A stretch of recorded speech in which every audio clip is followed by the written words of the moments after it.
Of course, I forgot the little decos at the bottom. We're gonna cover part of the chat till it moves up. Whatever it does. Ugh.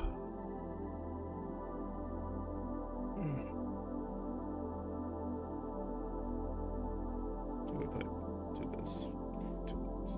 I'll just do this for now. That works, I guess.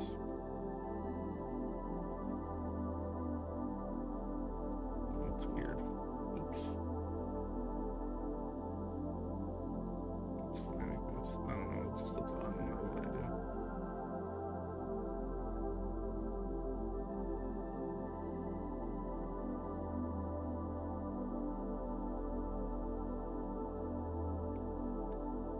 Hey there. Oh.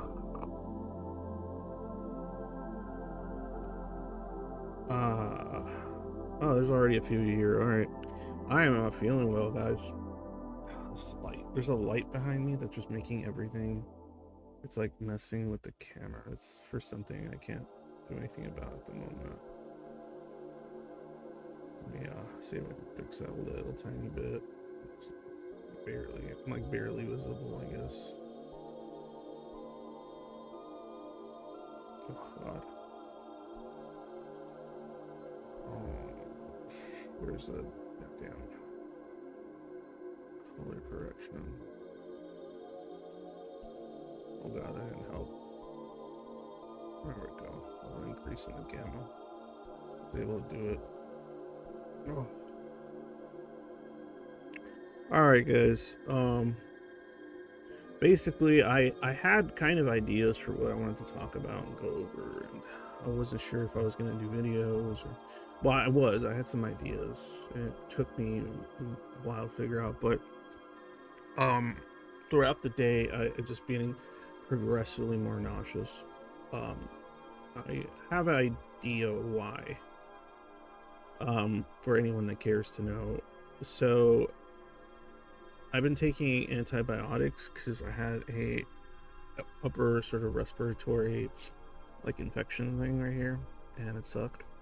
And so then I started taking antibiotics like 3 days ago or something. And the first time I took one, it made me feel like bad like this, but it went away. Once I was taking them after that, it was kind of fine. I did notice one side effect, which is, well, besides it was a milder nausea, but it's fucking with my Vyvanse, like ADHD medication. I didn't think antibiotics could do something like that with something like Vyvanse, but apparently there's people that have reported that. And so, like, I've been falling asleep at work or trying to stay awake at work. The Vyvanse was like the only thing that would keep me awake while I was doing like kind of somewhat monotonous tasks at work, and it's not working. And it just stopped working when I started taking an antibiotic. It's been working fine up until then. And then this morning I had, I always thought it was caffeine, but I think I have some kind of issue with just coffee in general. And then I also have issues with GERD. So I had to take the antibiotic. I drink decaf because decaf usually would sit a little better. It was like an iced coffee. And I had it. I drank a big glass of water. I took my antibiotic. I had breakfast. And I drank this decaf blueberry with, and I sweetened it with stevia. And I think it's just something that's in coffee beans that messes me up. Because I'll drink like a big old soda, right? Like, or something, like a big old Pepsi Zero or some shit. And whatever caffeine is in there, maybe it'll make me a little jumpy, but that's it. I don't really get a big energy boost from caffeine at all. Never have. I hear that's a common ADHD thing as well. But I think it's something in coffee beans, because it normally makes me, even the decaf makes me feel a little bit, but it goes away. But I think the combination of the Vyvanse not working, the antibiotic, and the coffee it made that shit flare up so bad.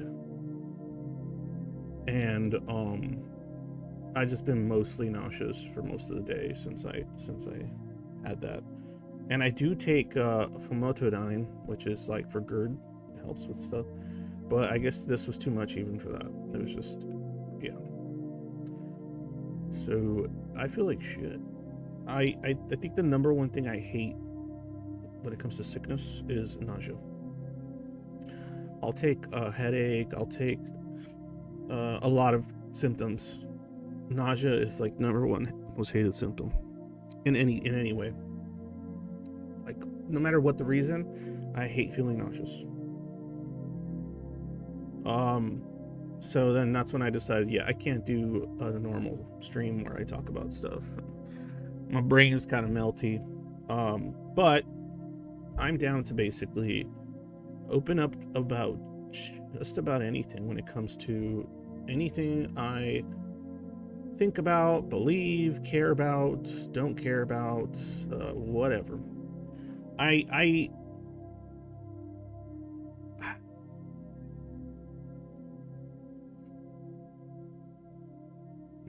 It's just easier. It's just easier to just say whatever it is you think, feel, believe about anything. Because I know that I'm coming from a place that is heavily focused on various types of harm reduction. And so I feel, and I'm also willing to easily like concede stuff or ideas in the face of evidence and shit like that. Like I have no problem with any of that. I mean, it's happened plenty of times. I might have like a certain thought on something initially, and then more information comes out, and then that thought changes. Right? Or I'll be kind of like temporarily fence sitting on something, and then I'm not looking to stay there. I just like to get information. And it can be about anything. It could be about the schizoid stuff. It could be about mental health stuff in general. It could be about philosophical stuff. It could be about ideological stuff, spiritual stuff, political stuff, world events. I don't know, whatever. Ask anything. I'm probably, if I said something at some point to one of my regulars, I've seen some people in the comments of like, I think certain streams, like they'll leave like a comment that they're like, they have an issue with something I said or how I said it. The other day, it was I don't know about funny, but somebody had left a comment that was kind of like criticizing something, and I thought it had been from, because it had a similar, I don't know if it had a similar title or what, but I thought it had been from the stream before that. And the criticism they had was like, that's not my view. But I had thought it was, because I didn't expect somebody to like get some old ass stream and leave like a comment. And so, yeah, I mean, it still held, but it was just weird to not realize like, oh shit. Because like, yeah, I'd hope people would change with information as it becomes available, but I know people oftentimes tend to not want to concede mistakes, shit like that. I am very fallible. We all are. But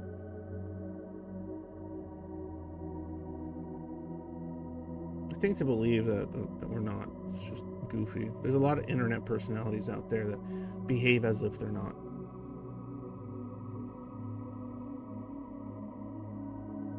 And I find that frustrating. Anyway, I'm really nauseous, so ask whatever.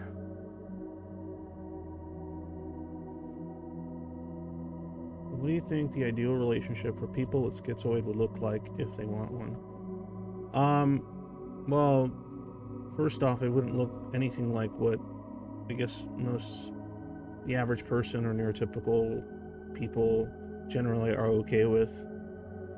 It would look more like something relatively neurodivergent person would want in a relationship, which would differ greatly depending on the kind of sort of cognitive experience or cognitive style that they kind of intuitively live under. So it would be shaped by those differences, right? How they define a relationship and everything, right? So the reason I'm saying all this is because when you say schizoid, right, well, at least by my definition or by my views, you're talking about somebody that is going to be neurodivergent to a significant degree. In which direction, whether micro or macro associative or whatever. Some people like to use abstract concrete thinking. Some people like to use schizo autist thinking, loose associative versus like kind of mechanical system step-by-step thinking. Depending on that factor, it's going to change. It's going to vary for that particular, I guess, schizoid, right? Along with a lot of other factors, obviously, but that particular factor is going to alter it. But if we're just talking about the reasons why they generally don't want to be a part of most relationships and what it would look like for them to have something that would be worthwhile, well, good evening. Well, that would be, I guess, fairly simple, but hard to find because usually the people that want this are the kind that probably won't be openly discussing it for a variety of reasons. But it would be likely a person that they date or a partner that also has autonomy as a high order and as a high priority. Because even though I think the schizoid makes the mistake of making it the only priority in many ways, and it kind of part of the disorder is that it sort of overshadows like everything to the point where it's actually ego dystonic and eventually damaging to that person. But so even like a healthier, more recovered zoid will still have autonomy very high. Top it's going to be in like probably number 1 spot, number 2 spot, but I don't think it'll never drop from either like first or second place or whatever, right? But it would be a partner that has that level, a similar but still manageable, healthy level of like, my autonomy is so fucking important. A lot of the times relationships are seen as limitations or controls or a means to manipulate autonomy, right? And it can be, absolutely, but that's an unhealthy relationship, because even people in normal relationships, but I guess like not schizoid friendly neurotypical relationships, even they are not, like, a schizoid might see their existence and perceive it as, oh shit, that's a really like autonomy draining existence. It doesn't feel like that for them, right? That's not what they're experiencing. They're experiencing essentially growth within themselves that allows certain types of concessions, not even concessions because that's a weird word, changes to be made in their own behavior because of the care and love they have for that person, and that other person reciprocates that in order to find like this nice balance of comfort and autonomy. But in the case of obviously a schizoid, that is significantly higher, right? And so yeah, finding a person that's like that is important. Finding a person that respects boundaries associated with that would be really important.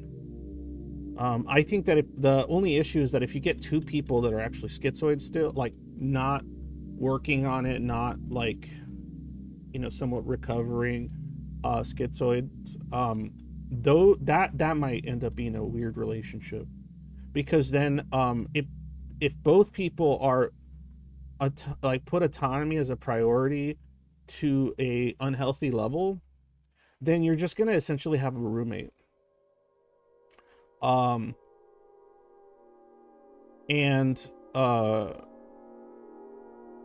yeah, I mean, because like it essentially may, and if it's physical in nature, it would just be like a roommate you just do things with. And I'm saying when it's at an unhealthy level. I'm not saying like, I hope you guys understand what I'm saying. Like it's not, yeah, quantum entanglement. Yeah. There's like, for example, like, me and my wife, right? She knows like I'm really autonomy sensitive, and she is too in many ways, but she's more like, she has like more of an abandonment type sensitivity, right?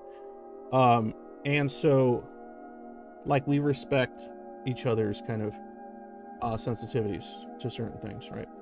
But we both sort of try to work on having a balance there, right? So in other words, if I go, like, if obviously, like, I have kids, so I have to go to things, right? I have to do things, and I've learned to enjoy aspects of them, especially as I've kind of worked on it, because I've learned to like view things that I saw in a negative light in a positive one that makes sense to me and the way I think. But point is, if I'm feeling particularly just in the void, and I tell wifey, hey, I need like some time, I need isolation, I need to be alone, if she can see, unless it's something that we can't do much about, right, like something related to the kids, she'll give me that time, right? And it took a while, obviously, before and it took a while, and me discovering my own issues and what they actually meant for it to not be a personal thing for her, right? Because I before my own diagnosis and understanding it, I didn't know why I needed it, right? It's like it didn't make any sense to me, because I was like, wow, I love this person, it's the only person I've ever connected to and I love, but yet I still have this like need to be isolated for certain periods. And so like, yeah, I didn't have the answers to that. Once I had them, then it was a lot easier to sort of explain it in a way that makes sense to their own sensitivities and stuff like that. So that helped. But anyway, that's a whole, I'm rambling. But point is, yeah, it's really important that both Zoids are like in the process of realizing, okay, I have an unhealthy fixation, not even fixation, unhealthy prioritization of autonomy exclusively. That's kind of overtaking everything else. If both parties are working on that, then they could just kind of come to like a nice medium of like, this is the level of autonomy we are both comfortable with, without it like being like we're just roommates that don't ever ask each other to do anything, or don't ever have any kind of like romantic expectations of any kind. You know what I mean? Like it just it's a difficult thing. That's all I have to say. It is not easy for a schizoid to find a suitable partner, but it is easier for a schizoid to find a suitable partner if they want one, if they've been working on that sort of reprioritizing or the spreading out of that, hyper focus on autonomy at any cost. Let me see what it said. Do you feel that having conversations about any meta definition or label are really all that productive, rather than specifically addressing the person in front of you and their experiences? Absolutely. Because you can't talk to each individual all the time, everywhere. That's crazy. Like that, you need some kind of templates to work with.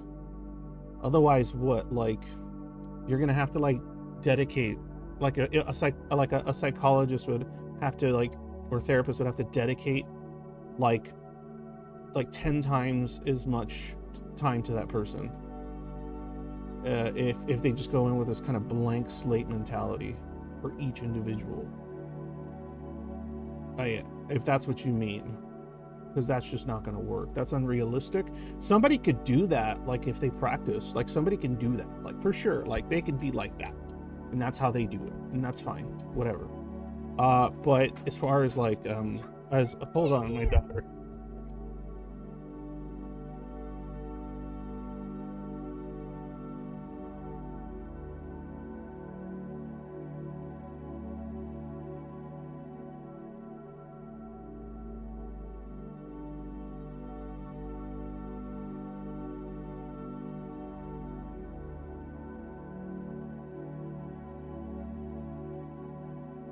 I'm muted. As I was saying, sorry, was muted.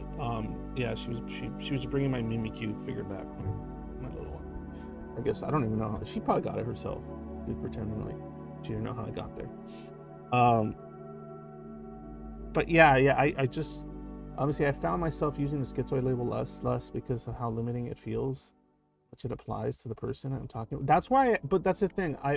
That's why I tell people that have, that are, diagnosed or just resonate with the whole schizoid thing, to not make it their whole identity.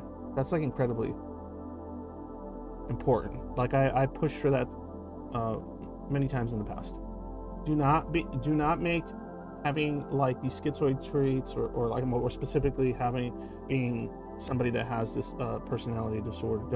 Don't make having a personality disorder of some kind, or whatever you want to call it, if you don't want to call it personality disorder. I have issues with that too. Don't make that your whole identity. Don't make that a significant part of like all of who you are. That's part of the problem. Part of the problem is that it is kind of a lot of who you are, and it's about working on it not being so much of who you are. I didn't mean that was a blank set. I meant addressing intellectualized topics that can apply to the person instead of talking about the person's actual experience. Instead of talking about the person's actual I'm confused. No, I didn't mean as though I meant addressing intellectualized topics that can apply to the person instead of talking. Oh, okay, I read it weird. You could do both. That's why you do both. That's why you use the template and then you fill the template in with the whys and the experiences. And then the more of that gets fleshed out, the more you might have to rearrange or use a different template or expand upon that template of information. Like it's just a way to go, oh, this is probably the likely amalgamation of conditions. Now let's start talking, so then we can start like sussing out if how much of this is really applicable to your personal experience, right? That's it.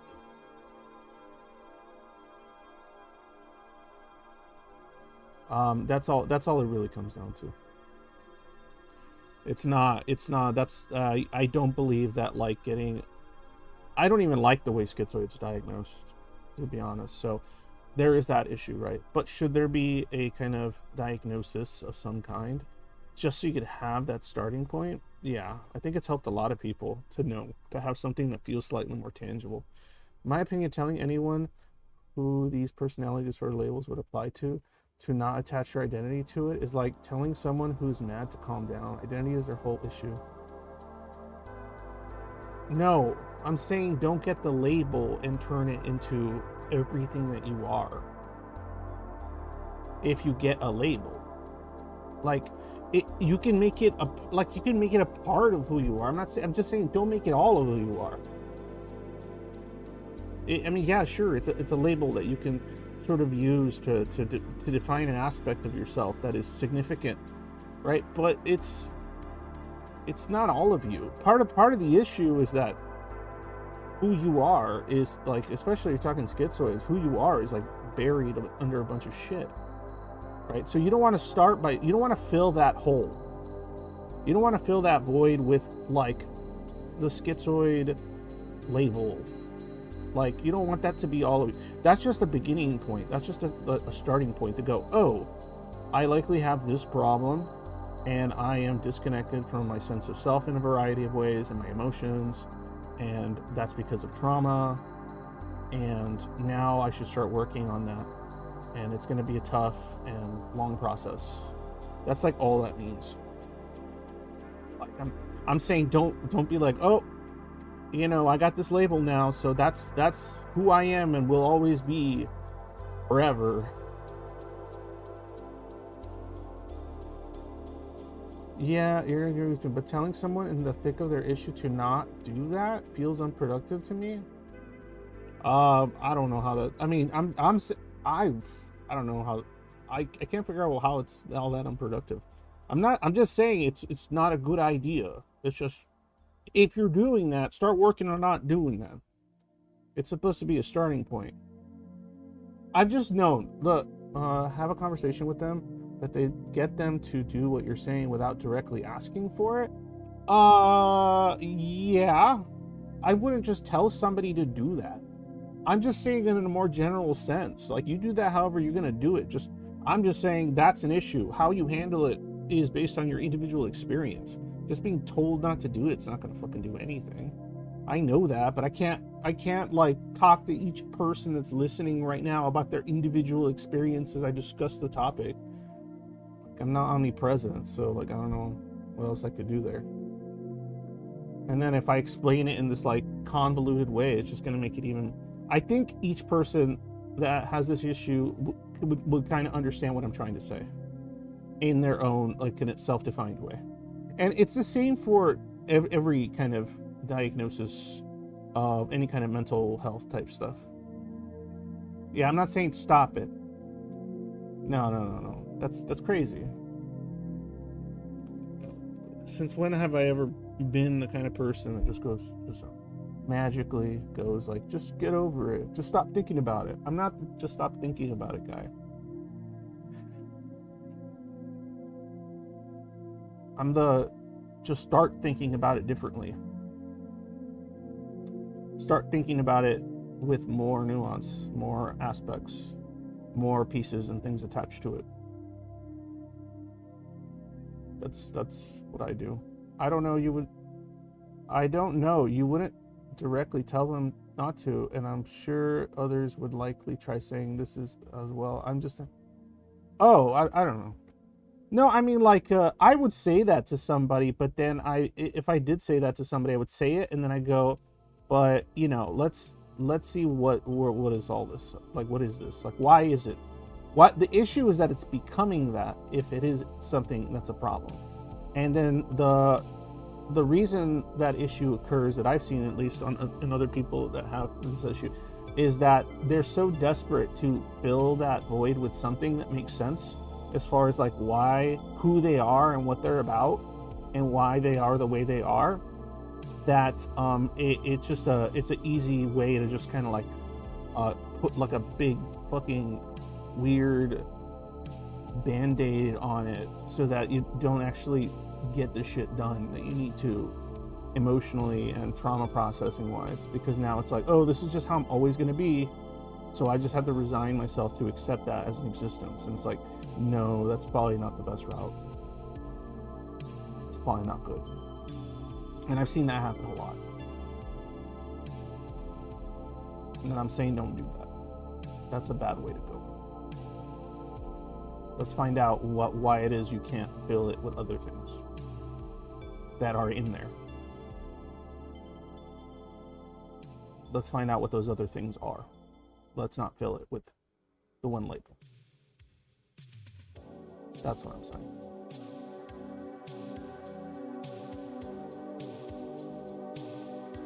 Oh yeah, you know a lot about that, right, Trudy?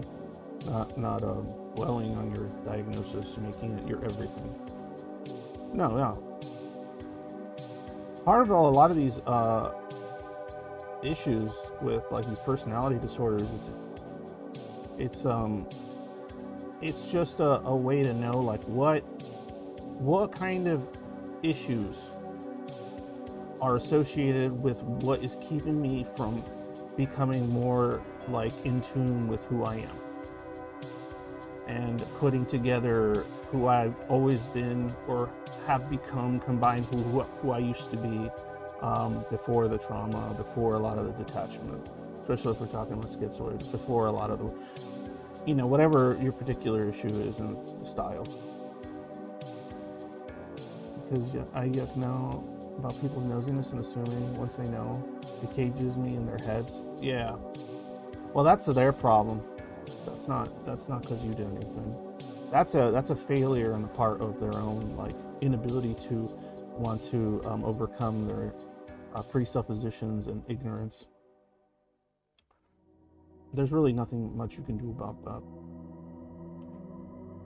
Living in hiding is not a good way to handle it as well.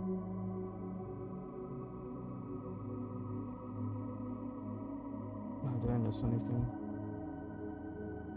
I think I mean, but I don't know. Maybe I do.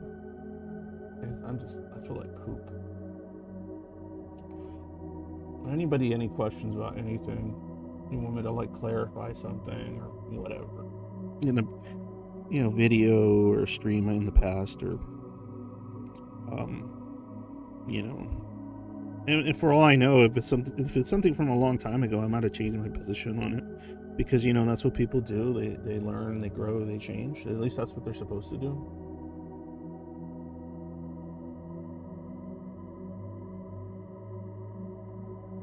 I think it's ironic that the schizoid tends to, no, absolutely, that's part of the issue.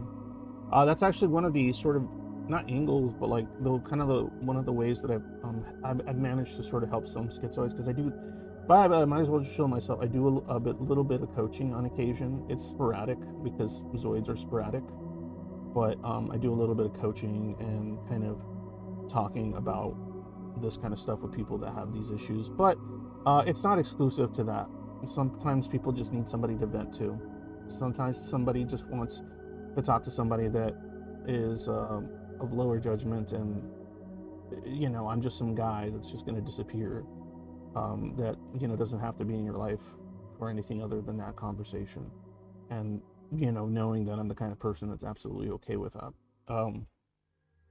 But yeah, I do that kind of stuff, and if anybody's interested, you can DM me on Discord, and we can set something up. What was it? Oh yeah. So what I was going to say, one of the ways is approaching it like that, which was what you said. Being held hostage. Yeah, is talking about how the very act of only prioritizing autonomy, imprisons you. It ends up stripping you of autonomy. A lot of schizoids forget that they are capable of stripping, their issues are capable of stripping themselves of autonomy, because it almost becomes like another entity, right? Not like the issues become something almost other. Stockholm syndrome of reality. Pretty funny.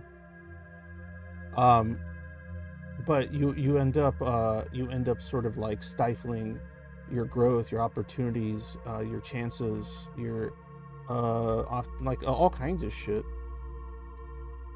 because you can't risk anything to your autonomy at almost any point, because it's just not worth it, or it won't work anyway, or it's always going to be this way, or I'm already used to it, or blah blah blah.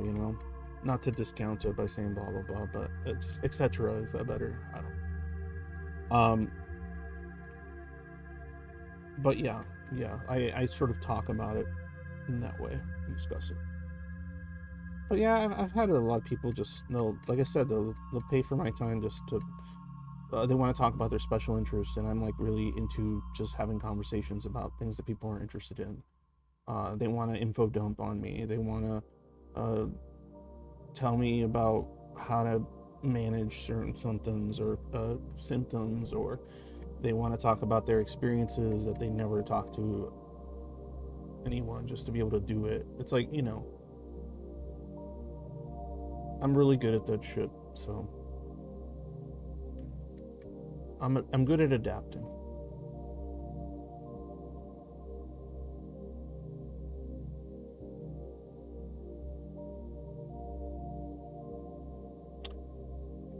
Um, that's you don't get what I'm saying. Um, Autonomy, they care about autonomy to because of those underlying issues, right? So the way to recover from that obsession with it is by figuring out what those issues are and working on them and discussing them and processing them, so that you can start caring about much more important things, so that you can stop believing that it's like the I'm number one in your brain. Even if you're not sitting there consciously going, autonomy, like, it's just the behavior, the acts, the decision making is impacted significantly by the fear of losing it, the fear of losing control, the fear of losing it. And most schizoids aren't even aware of how sensitive that inner core is. When they start working on it, or they've made progress, they'll find it. But depending on how detached they are,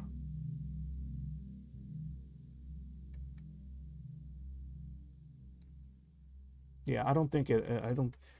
I think there's a lot of assumptions going on there when you're talking about what I'm saying. I don't mind clarifying, but I don't know. It's like not what I'm saying. I'm not going to skirt the issues. I don't want to. Yeah, they have to process. That's the whole thing. They have to process the experiences they've gone through. By doing that, then they can reprioritize. They can reprioritize what's important to them. You can't tell me that the average schizoid is not going to say, yeah, autonomy is like super fucking important to me. Yeah, because they don't know, they haven't had a chance to find oftentimes what is. Being free of engulfment is a very recurring conscious dilemma. Isn't that what you meant? Well, I guess if you want to say it like that, yes, it becomes a pervasive, constant concern and worry. And even at the cost of the individual processing maybe that trauma, the cost of that individual facing certain things that are, might tap into that very sensitive inner core that just feels aversive, yucky, impossible to define, overwhelming, blah, blah, blah. Yeah, of course. Like, you have to, this hyperfixation on autonomy is just a means of keeping that managed and detached and sort of dissociated from.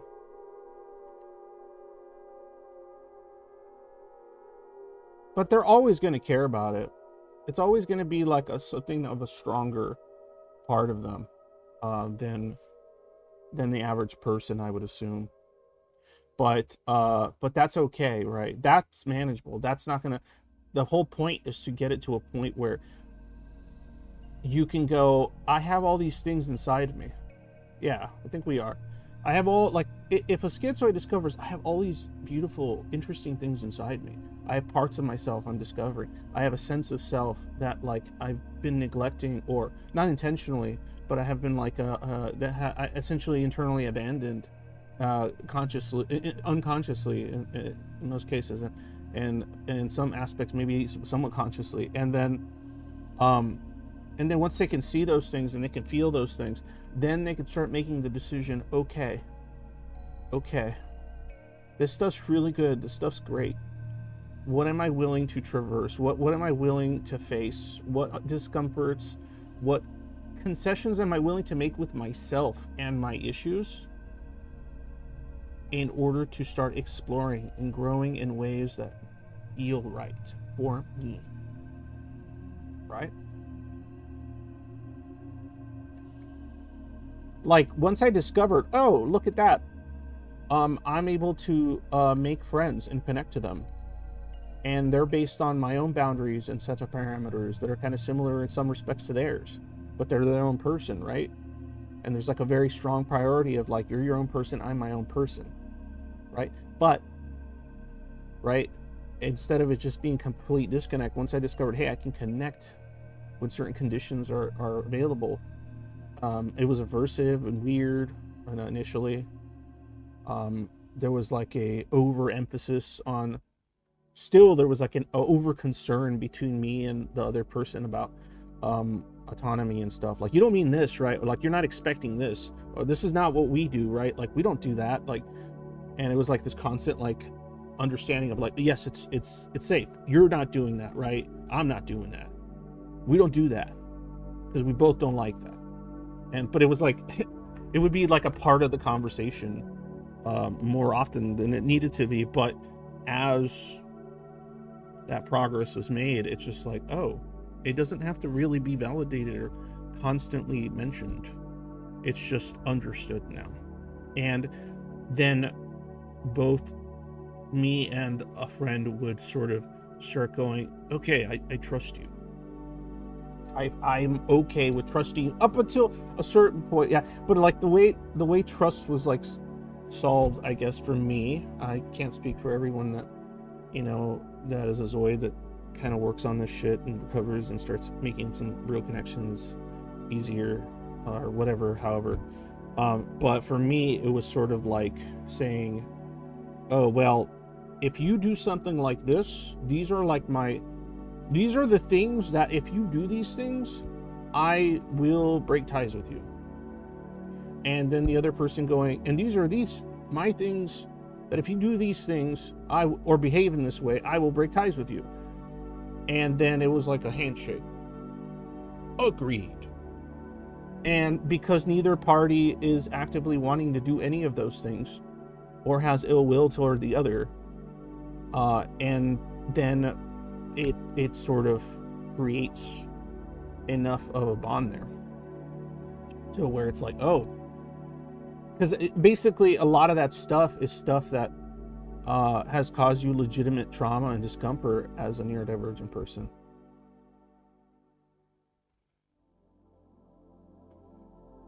I don't know, ask Shadow. What else I got here? I find everything is trying to manipulate my boss, advertising, my phone, all tech really, other people, even friends, the outside, which are just a dying shopping mall. They're all trying to manipulate you.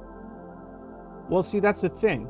If your autonomy is everything, if you prioritize it above everything in every way possible, then just like having to like breathe and be alive, and your brain not letting you stop breathing is like taking away from your autonomy, right? Like I'm just exaggerating, obviously, but you know what I mean. You get to a point where it's like, okay, you can't be, as some people have said, a brain in a jar. You can't be that thing. You can't be this disembodied consciousness, right?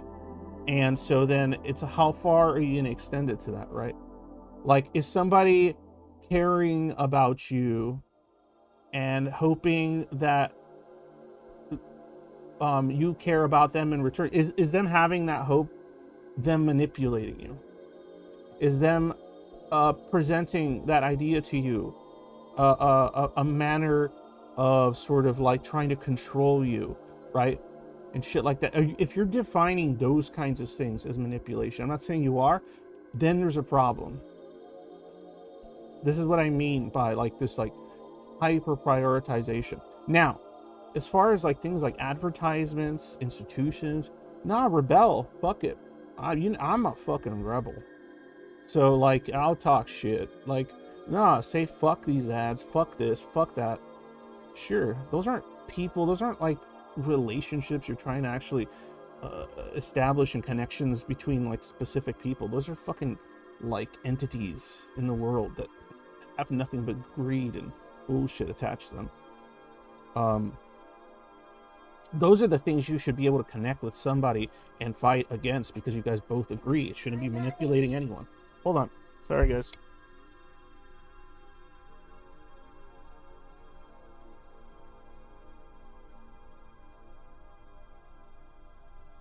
Sorry, she was telling me goodnight. My little baby. There's nothing more soul draining as a schizoid than having a schedule. Nah, there's way more soul draining shit than that. But yeah, it's not great. But it's make a schedule that works for you. Make a schedule that is predicated upon your ethics, your concerns, to whatever degree you realistically can.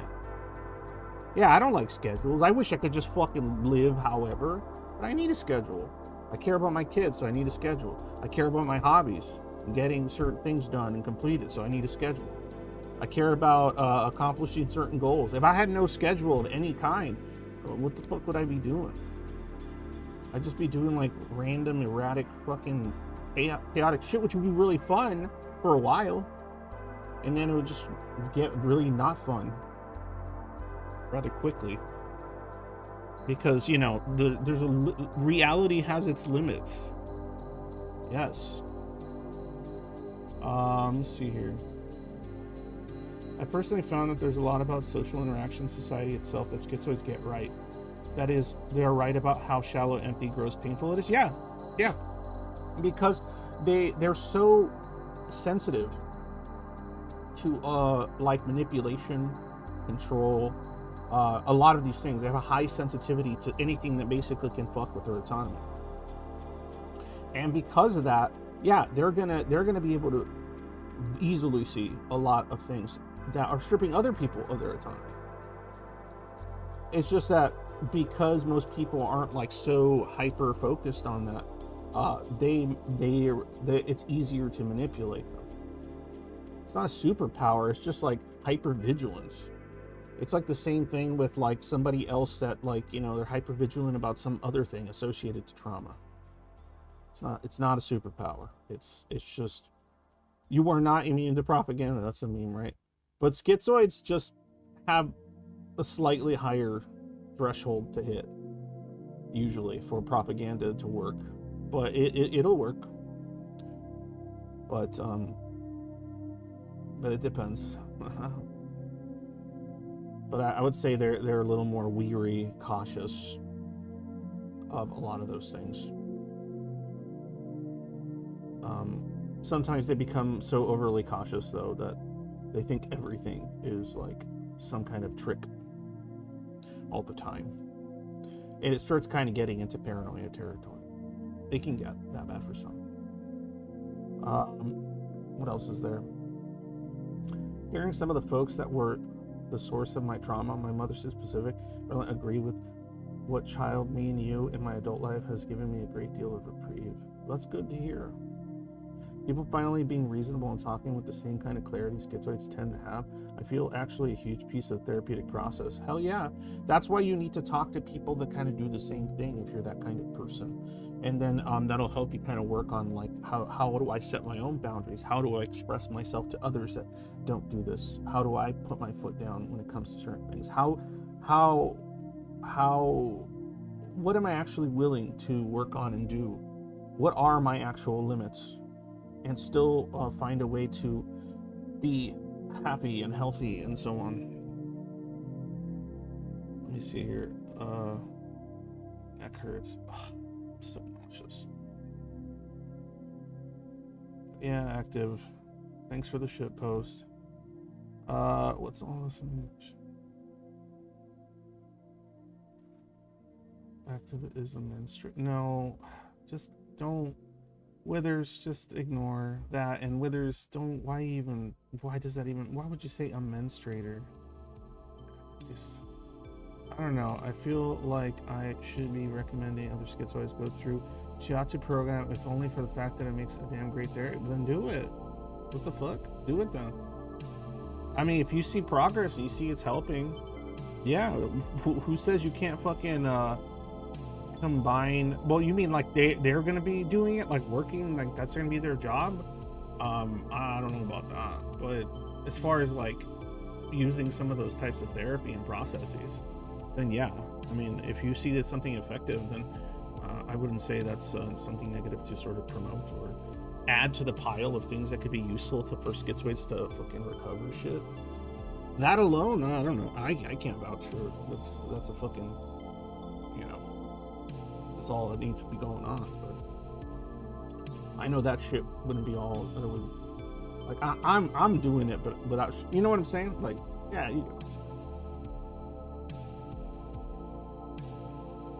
Good one. Selling schizoids on going through a massage. Yeah, I don't know about that one. Yeah, I don't think that's what you meant. But if you mean like the shiatsu stuff, the therapy and all that.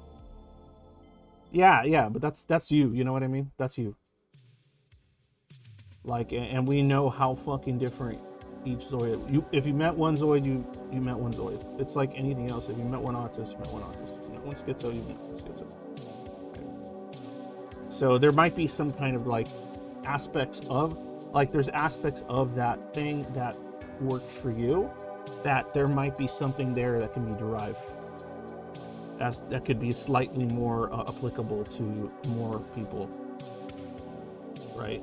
I guarantee you that me doing that would not do jack shit for me the way that what I've done so far. But then again, like you're more the autist, I'm more the schizo, so big differences there too. So as far as like what works and doesn't, and what connects and what doesn't, blah blah blah. Costing me about 13K. That's not even that bad, especially when you make a career out of it. And it looks like you're going to, so, or starting to.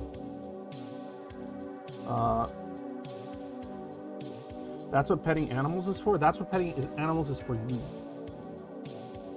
I like animals. I love a lot of animals. I have a deep respect and kindness toward that sort of stuff. Toward that. But anyway, I'm not getting into that. But yeah, like if I pet a dog, or I have a dog and I hug and play with a dog, it feels nice. But it doesn't help me with my issues to the degree that maybe it helps you, calm you, things like that, make you feel better.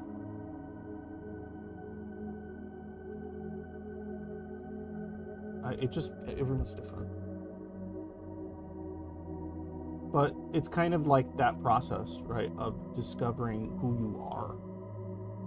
Once you start discovering aspects of who you are and what you're about, then you can start finding real world examples and practices that actually kind of tackle those experiences that you kind of talk about there.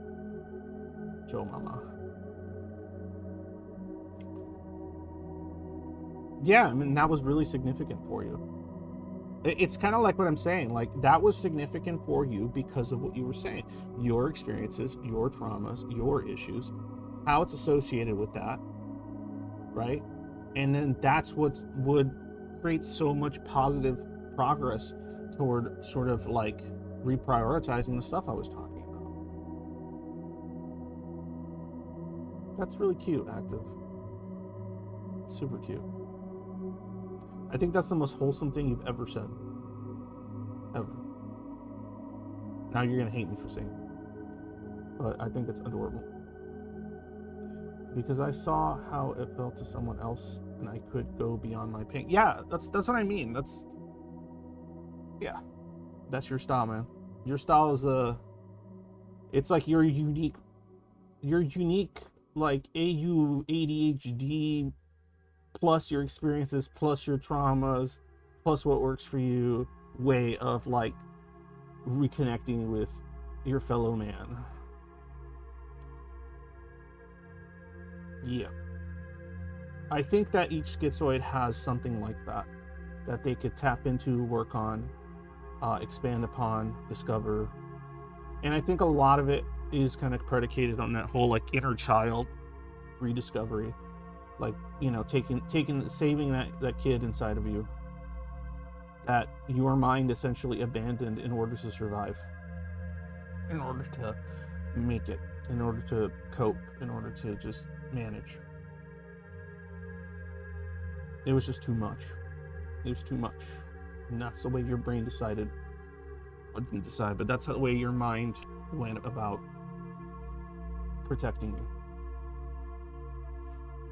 It's detachment, dissociation from self and any feelings. And like I've said before, you do that for enough years, you think this is how it's always been. And it wasn't. I used to think that. I used to think I was kind of always like this. But then I would struggle with memories of some child that wasn't me. And I would have no recollection of more positive things in my life. I just remembered all the uncomfortable things. But then even I thought of those and went, well, it was just the thing that happened. But it shaped me, just in a very strange sort of way.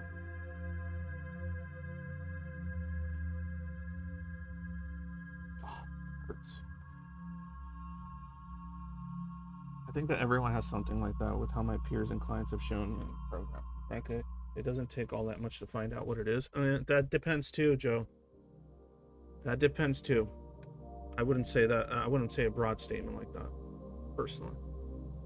That path is going to be way more arduous for some more than others, because of just specific traumas, underlining issues, approaches, aversions that extend beyond just the autonomy stuff with schizoids.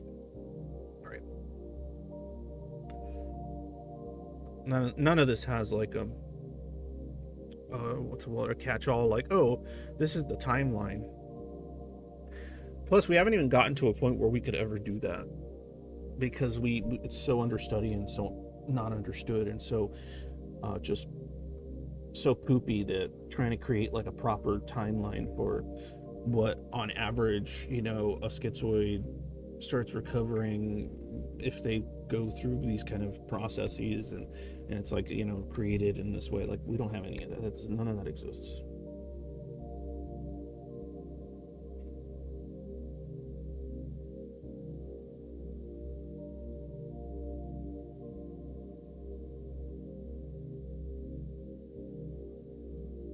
Yeah. But the schizoid specifically's dilemma is even being able to locate that child, to locate that person that's in there, and then to nurture it, and then to help it grow.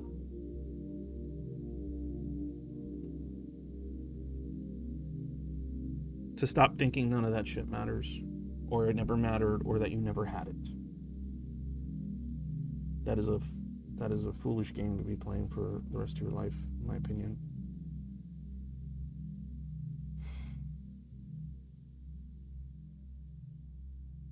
Yeah. That's great. But like the actual process, because there's a lot of I've seen it. There's a lot of like a regression. Like, it'll be like they'll tap into something, and then it'll make them feel things or feel scared, and it's like, no, I want to go back to it when I felt nothing. I don't like this feeling shit. It was better, it was safer when I felt a lot less. I'm just gonna, I don't want to do this anymore. I'm gonna just go here. This is better. That's dangerous. It's gonna fuck me up.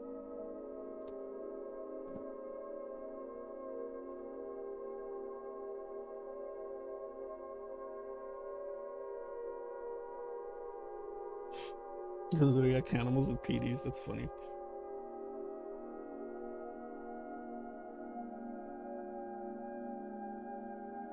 Yeah, I didn't say all. That's crazy. No way, not all.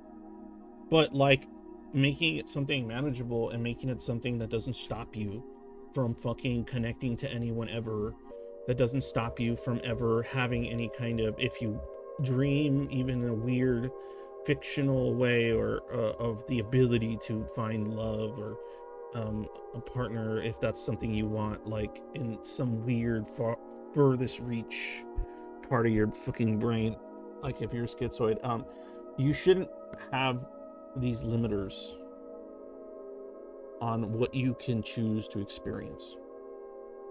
And yeah, you might have a certain degree of harder control over like when you get to feel as much as you would like to feel, but to be able to begin feeling, yeah, well, it is a fuck journey, yeah, but it's I'm not saying all this shit's fully reversible in every way, and it shouldn't be, because there's aspects of there's aspects of yourself, like of discovering parts of how these parts of you were built, that I think they can be integrated in a healthy way, for sure, right? Like, that's a possibility. It just sucks when that's all you are, and you're left with nothing else. I'm saying make room for the other shit. Find the shit, make room for the other shit, and then just make this an aspect of who and what you're about, right? But don't make it everything. And when I say don't make it everything, I mean, first you got to find out what everything else could be, and then you can start making the decision of don't make it everything, because you got to find this shit, right?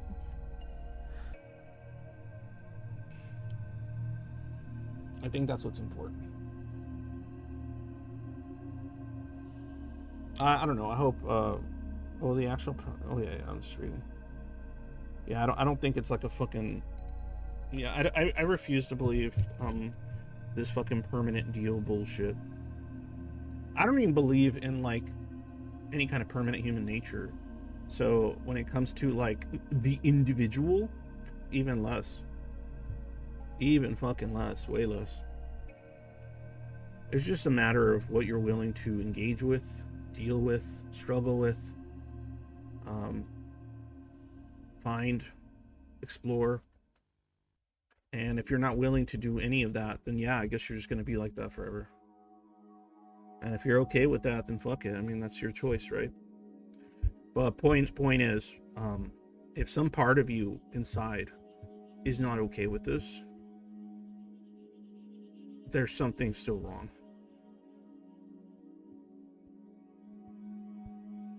Well, when you want to know about the traits, I think I do. Obviously, there's a genetic component to almost everything, right? But you know, everything from like addiction to like certain types of temperaments, and there's all kinds of factors, right? But yes, there might be a genetic component to like the way that people in your family that are born from somebody that has dealt with it a certain way, like trauma a certain way, certain defense styles can probably be inherited and shit like that, right? To what degree they manifest obviously depends on the amount of trauma and difficulty that person's put through.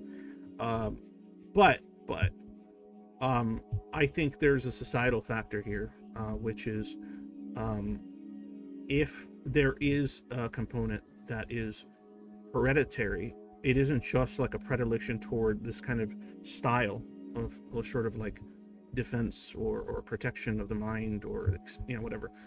It's also the neurodivergent components, such as like, I mean, it's not crazy that so many schizoids either are neurodivergent or are undiagnosed, but they have parents who are neurodivergent, or have people in their family or extended family that are, whether you're talking about ADHD and autism and schizophrenia or other types of kind of issues like that, there tends to be that kind of shit in that family's history.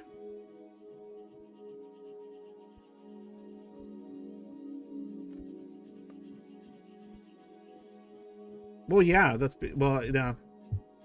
I mean, they don't want to think they have something. It's a generational thing, Zoranthus, as well. There's like stigma attached to certain things depending on your age and how old your parents are and stuff.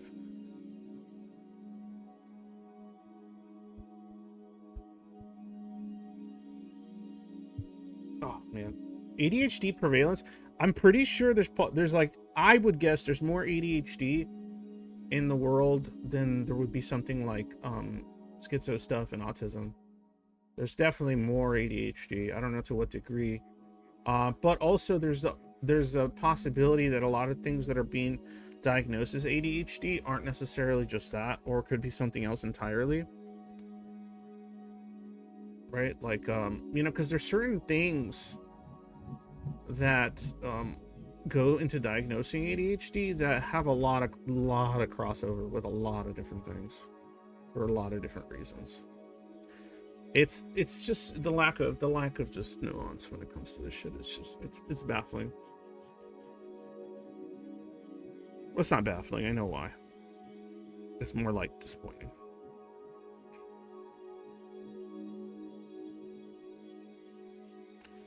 ADHD is not super hard to diagnose at all. What do you mean?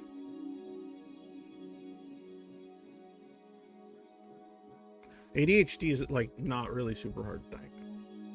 It's probably one of like the I don't know, I don't want to say the easier ones. There's like so many decent tests for that kind of shit. Now how fine-tuned it is, it's been improving to some degree over the years.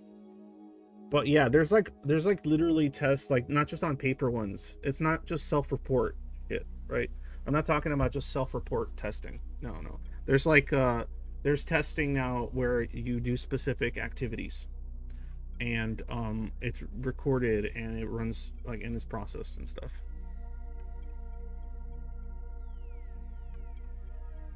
Why are they charging me $3,000 to do it? Because I'm guessing you don't have good medical insurance or something, or you make too much money and so you have to like pay cash. I have no idea, dude. It's because the medical institutions are fucked because capitalism made them extra shit. I mean, what do you want me to say about that?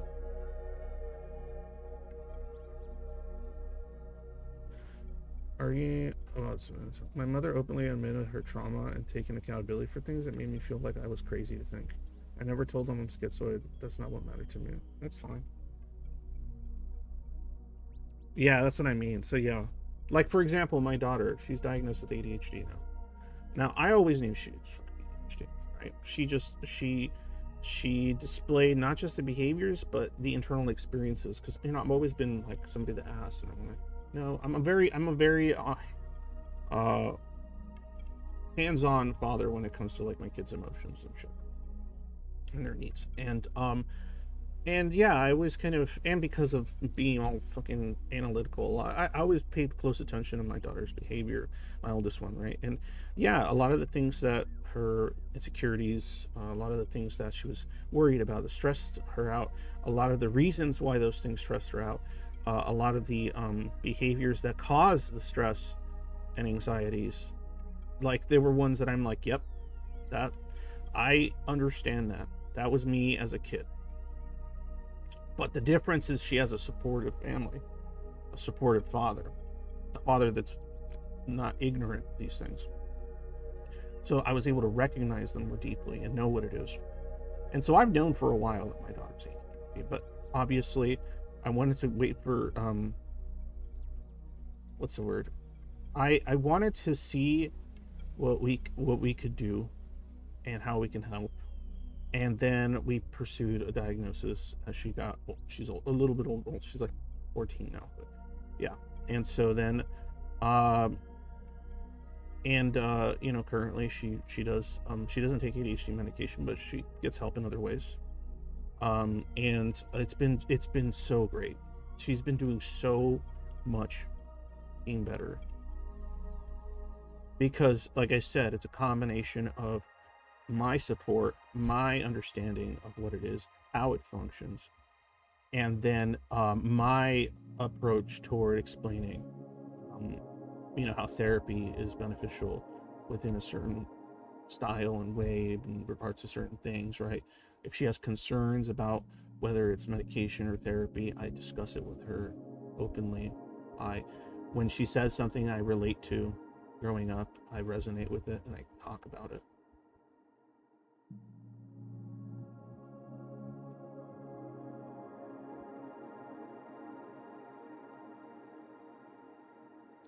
I think it's likely that the experiences which drove you toward SCPD are what matter to you, which means it's only when your family addresses them that you can talk with them like mine. I think I know what you mean, I'm not sure.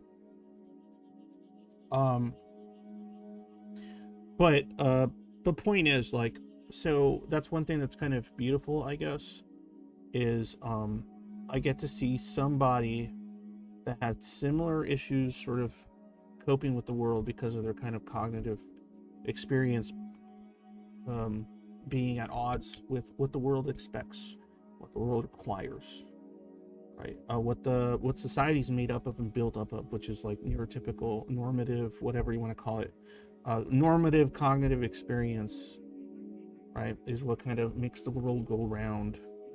And so a lot of the rules and expectations and everything are predicated on that shit. And so it makes life very, very difficult. But I had a life in which I was dealing with that stuff constantly, but I just didn't have the support. Didn't have the support. I didn't have the understanding. And, you know, my own parents had a bunch of social hangups and generational hangups and perspectives and religious hangups that basically kind of, and obviously the time period, which I'm 41, so we're talking, you know, in the 90s, in which, you know, all that shit, that's just, the effort wasn't there, the understanding wasn't there, the education wasn't there. A lot of factors weren't there. Now, could they have done a lot better? Yes. Even with those things in mind, absolutely. But, you know, they had their own traumas they couldn't overcome. They had their own generational shit they couldn't overcome. My mother did a much better job of being able to do that, so I thank her for that. But I have been able to overcome a lot more, right? So it's that whole I'm breaking the generational trauma type shit. So it is a beautiful thing to see a neurodivergent girl that is my daughter, that she's starting to thrive more and more. She's starting to thrive more and more. And it's pretty awesome. It's pretty amazing.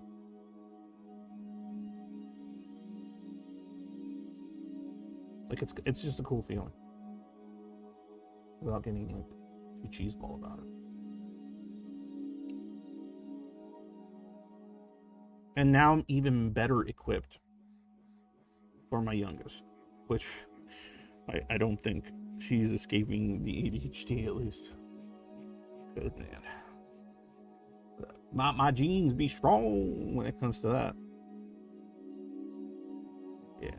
And I'm not just projecting here. Like, I'm not just saying, like, oh, my kid. I'm not just getting shit that, like, a kid normally does all the time and then being like, it's this, it's that. I don't do stupid shit like that.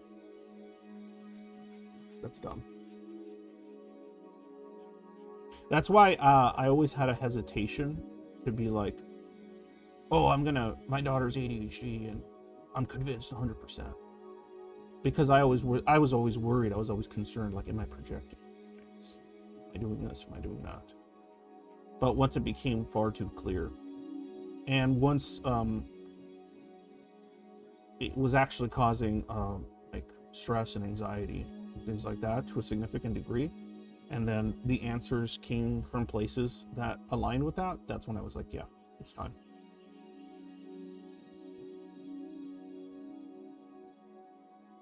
No, don't feel bad about it. That's crazy. Do not feel bad about it in the least. I personally think that is a terrible perspective to have. Because it's only a problem with one, without support, and because human civilization hasn't attuned itself to its value. Having ADHD, if nurtured, is not. If nurtured and you have something to mirror and you have mentor and you have support, it's something that can be an incredibly useful thing for specific types of people and their kind of tendencies and passions and shit like that. I don't hate every part of what makes me ADHD. There's some stuff about being ADHD that I wouldn't want to change for the world. There's some stuff about being ADHD that is unique to my lived experience that, like, I don't conceiving of a different way of being when it comes to some aspects of that is a nightmare. That sounds like a nightmare. The reason I'm so knowledgeable and such a, like, jack of all trades, master of none, is because of it. how useful that's been for me to, in association with like my metacognitive capacity and understanding and shit, has been amazing. If I didn't have the ADHD, I think I would have never made the channel or the server or any of that. I think the depression, the apathy would have absolutely taken over. But my constant, not constant, it's a lot less pervasive and constant, but my ability, my need, and my drive for novelty, for new experiences, for change, for being, my propensity to get bored. I get bored of things being the same forever. I get bored of bad things not needing to be there and just constantly having to be there. I get bored, I get angry, I get antsy, I get impatient. It's one of the things that pushes me forward when nothing else could in the past. Now I have things that can push me forward besides boredom, besides anger. And yes, one of those things is love. So it is what it is, but in a good way. Well, I mean, that's I don't want to say ill, because that's kind of, you know, but that's kind of the world we sort of mostly live in. It's a world in which the normative cognitive experiences essentially shape the direction in which everything from spirituality to science to a variety of things has, you know, been built upon. That and hence my little no demiurge Gnostic thing going up there. A misappropriation, misuse, and a combination of power seeking and spirituality that came with the sort of advent of dogmatic Abrahamic religions. That also had a very, very bad impact, and in combination with you know, it's part of the reason why different bad.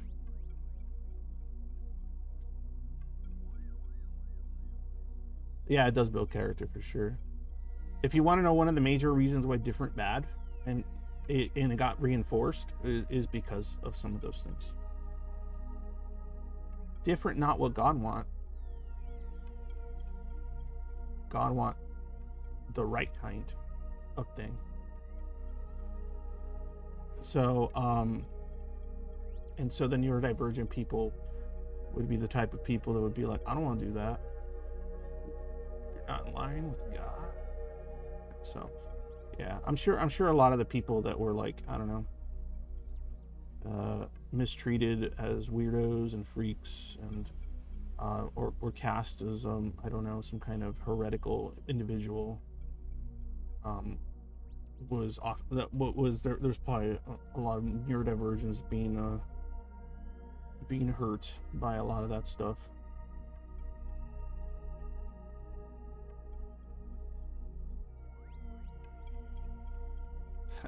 There you go. Yeah, I consider myself, I guess at this point, I'm a mainly, but like I'm modern day philosophical Gnostic. Meaning I don't put a lot of stock, and for decent reason, I don't put a lot of emphasis and stock into like the more esoteric and sort of like ritualistic lore, you know, type stuff. I consider a lot of Gnostic lore or mythology, or whatever you want to call it, interpretations of aspects of reality, I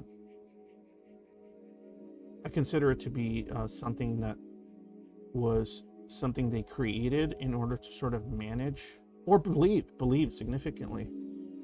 And there may be truths in some of that history, who knows, but something that was constructed to uphold and a philosophical perspective that was just so fucking outside the scope of what many people within that particular society and those societies could even, like, you know, sort of put together, put it into words.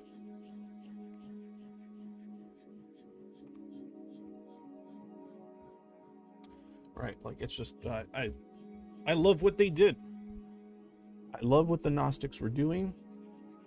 Do I love everything about how they were doing it? Nope. Do I love the very archaic interpretations of some of those things? Nope.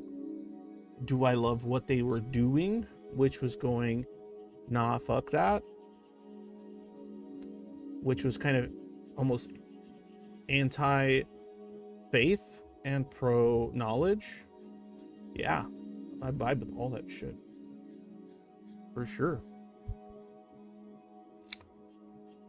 I gotta go, but like, a lot of people just don't think about how much the philosophical aspects, the philosophical sort of under, like, floorboards that were kind of created through these kind of more dogmatic Abrahamic religions, that how much of that philosophy kind of spread and bled into even positions that were atheistic, even positions of regarding this, how, you know, science should be approached philosophically. There's a lot of stuff that kind of bled in. So, I mean, that's part of why I have the radical belief that there doesn't currently actually exist a philosophical separation of church and state in most Western countries. Yeah, I think that's BS. I think it's BS to say there's a separation of a literal church and state. There's a separation of scripture and state. There's a separation of a lot, but there philosophically, nope. There's a plenty of wacky shit that I think needs to be fucking dropped off. That even the most militant of atheists still believe, which is really funny, really grim if you think about it. Like, somebody can be an absolute militant, diehard atheist and still be like behaving and creating a system of ethics and identity constructed on, like, you know, those very floorboards. Just wild. And what the Gnostics were doing is they were trying to shake up those floorboards significantly. Those floorboards hadn't been established, just to be historically accurate. So even when they were doing it, it wasn't a problem. Gnostics were not a problem until power and the state got involved. Gnostics were just kind of like, oh yeah, they're just a thing. They're just doing a thing. They were just a part of the various groups trying to figure shit out during their time. Like, that's what they were. They were Christians. Gnostics were just Christians. Before, like, Christianity really got, like, fleshed out in this kind of, like, well, this is the canon, this is the lore, this is what the state enforces now. This is what the Holy Roman Empire wants. Right? And why wouldn't you push for the interpretations that would allow for more state power, consolidation of power, divine right of kings, and shit like that? Why wouldn't you go with the most easy to manipulate variation or interpretation of these spiritual beliefs and this kind of mysterious history of things like Jesus Christ and the various stories of the Old Testament? Why wouldn't you go with the most controlling version if the people that are placed in power want to solidify and perpetuate that power and control? what would stop them? All they have to use is force. We're lucky there even is anything that got found regarding Gnostic stuff. If you go into how they found a lot of these kind of non-canonical things, and the small pieces of evidence that have existed throughout history of individuals that kind of knew about this, individuals that kind of... What's funny is a lot of the reason I don't want to get into all this, but a lot of what we know about the Gnosticism was written by people that were adamantly against them. It's funny. So in the process of like denouncing them and calling them fools and incorrect and this and all this stuff, there were individuals that essentially created a history, although very obviously, skewed in certain ways. Prior to the discovery of a lot of these non-canonical texts, we knew of these groups' existence because of how much they were disliked by especially the more, the state-powered church. They really did not like these teachings. That I thoroughly believe that, especially if you want to talk about like the Catholic Church, but I thoroughly believe the Catholic Church has way more animosity toward Gnosticism than even anything like Satanism, yes, the atheistic kind, or Luciferianism, or anything like that. I really do think that Gnostics would probably be considered the greatest of heresies. It is the greatest of heresies, but that's kind of the point.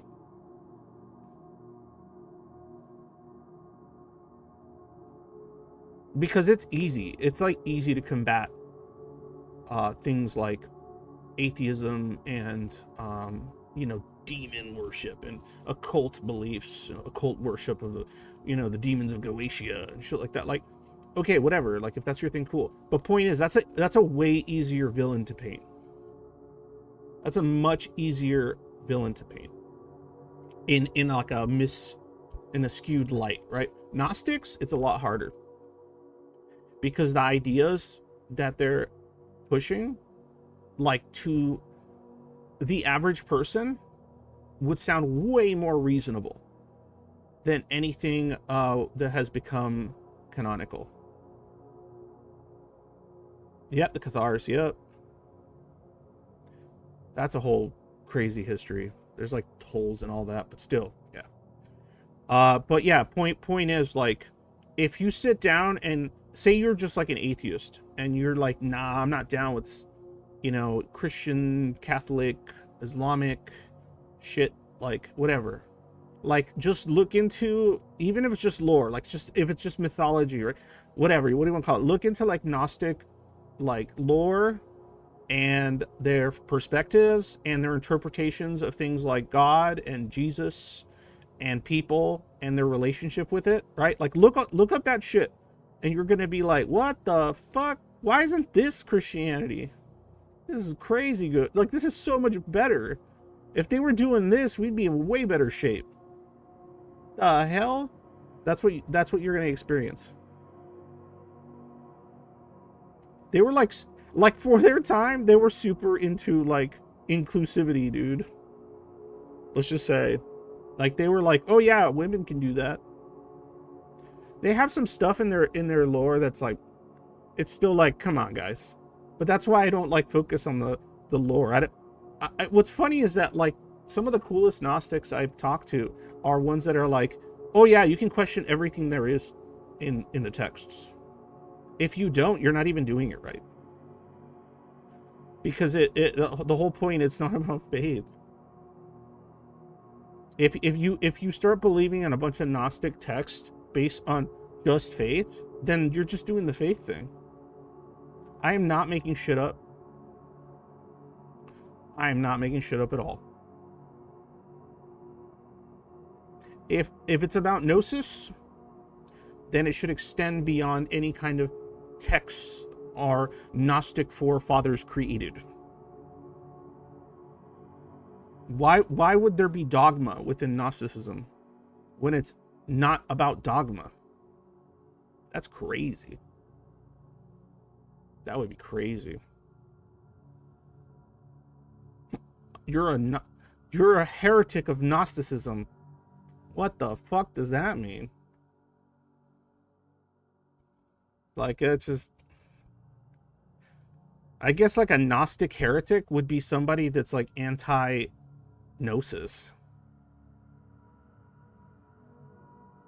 No, it doesn't. But yeah, sure. I mean, kind of, yeah. Sort of, yeah. I mean, I see what you're saying. Like, that's the thing. You can integrate like Gnostic shit with simulationism fairly easily. Like, it would still function. Like the philosophical ideas that fuel it, which are mainly knowledge over faith and harm reduction, due to the fact that all are suffering, that life is a system of suffering that needs to be like transcended or whatever the fuck, right? And some of there was like division there too, but some of the Gnostics, the old ones, they were more about like sending humanity through the actual, you know, teachings of Christ, which have nothing to do with the in many ways to the stuff you see in the New Testament and all that, but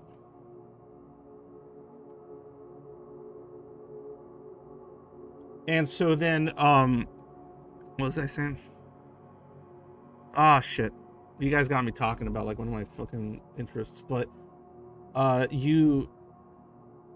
fuck, what is this? I lost myself. Fuck. Oh yeah, that's what I was saying. So a lot of the older or the original Gnostics, they had this kind of similar idea in some respects that reminds me of things that you would find in, say, like Buddhism, about transcending life, ego, suffering, whatever, reuniting with the great, the monad, reuniting with the great completeness or whatever. Like there were some aspects you can say that were some carrier, but there is kind of variations, especially now, in interpretations, and ones that I'm more much more, is that it's not just about transcending suffering. It's about actively living a life that defies the demiurge, defies that symbol, defies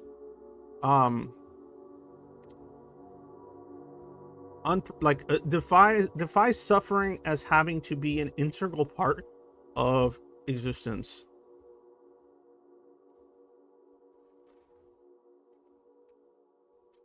So like a good example would be like not having to eat anything else that's alive anymore. Not even like essentially, like if you wanted to go, like you can go the whole plant-based, but then you can go beyond that. You can go beyond plant-based, right? Some people might argue for things like what do you call it? Transhumanism, right? And shit like that. So that you know, humans literally no longer have to use or rely on living things to function when it comes to like their bodies moving or their brains moving forward and shit like that. Yeah, like there's extremes that you can take it. Like, I mean, some people are like are really into the synthetic meat direction, right? Because I mean, yeah, that has its own fucking problems, I know. Trust me, I know. But point is, if it was being done ethically, if it was being done with the right philosophical kind of groundwork, then something like ethically created synthetic meat would be pretty awesome, because then you can just fucking artificially make a bunch of shit out of like fundamental components without having to actually just like, you know, cut animals' throats and shit. That would be pretty rockin'. And like those actions are essentially like combating the system constructed by the lore demiurge, the Albus, the fucking the big man, the big boy, the Abrahamic god of lies. Well, yeah, but I'm not going to get into that debate. That's a whole different thing. That'll open up a whole can of worms there, active. That's right.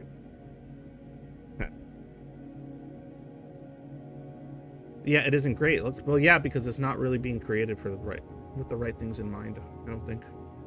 But there are groups, there are scientific groups out there that are very much into things going in that direction, even if they're not going and like they're not integrating anything like specifically Gnostic or whatever.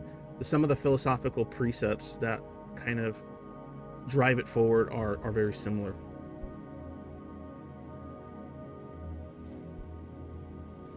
It's a very extreme belief, but I'm of the belief that if Gnostic perspectives of the interpretations of what became the New Testament and everything had been the ones that became the ones in actual, like, in the creation of, like, the worldwide religion that we now understand, or religions we understand to be, like, we would have had a far more ethical Enlightenment period, a far more ethical establishing of materialism. And it probably wouldn't just be that, it would be some kind of combination of various factors. Like, I think we would have, I know it's absurd because I can't guess anything, but we would have constructed essentially a far more ethical science. Instead of, like putting electrodes and shit in animals and doing all kinds of mess of stuff. Oh, we don't know that, right? Maybe it would have spread around, didn't have to be by force, but who knows? It might have just felt good enough. All right, bye guys. As usual, when day is dark, always remember happy day, and you need to sometimes get mad instead. Oh yeah, and PayPal, Patreon, all that stupid stuff. I really appreciate it to those that already do it. I could use it. It's handy. Thanks for distracting.